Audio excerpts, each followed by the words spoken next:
Okay, we've got our vapor barrier down. Got our rebar on our footings.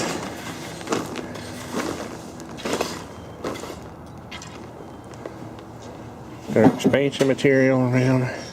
This is one thing you don't want. You don't want this slab attaching itself to that wall. That's a big mistake a lot of people make. They'll even dowel into the wall and try to connect the slab, but that's a big mistake, because what will happen is when this slab starts settling, it'll crack where it's attached. You want this slab to float, and you want to totally separate it from that wall, because they're gonna settle at different rates, and that's what causes those types of cracks in concrete.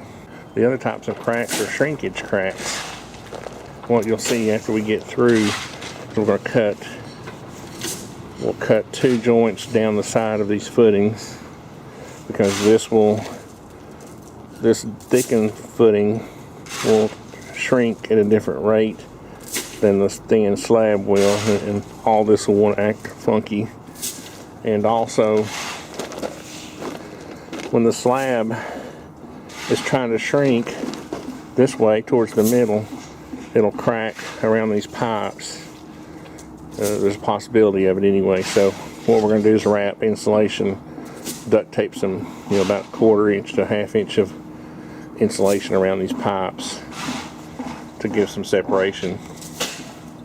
And that's all you're trying to do. You're trying to separate the concrete from anything around it that will keep it from moving or shrinking. Got a thickened slab here at the edge of the garage. That's 16 inches deep here. And then it's about 4.5, 5 inches thick. I like to pour them a little bit thicker in the garage. I also like to use welded wire and fiber mesh reinforcing in the concrete. And we also use an admixture that reduces water in these slabs to try to help keep them from cracking. Again, you've got this separation, especially right here in places like this. You don't want this concrete sticking to that. You want this slab here to be able to float up and down independent of all this stuff. Because what will happen is, if it attaches itself to that wall, it'll stay there, and the rest of the slab will try to settle, and that's where it'll crack, right along here.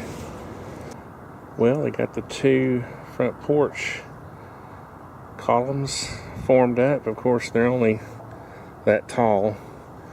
These are just forms sticking up in the air.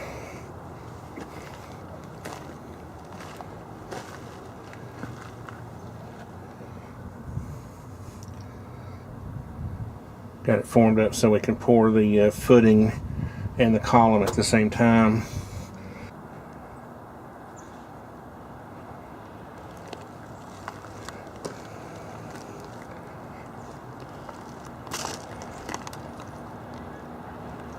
We got our sonotubes ready for the deck footings.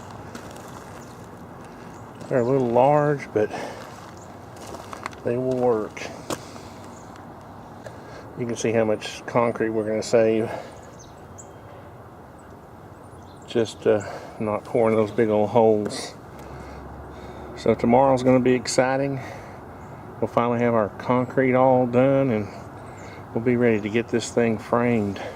She'll be out of the ground at that point.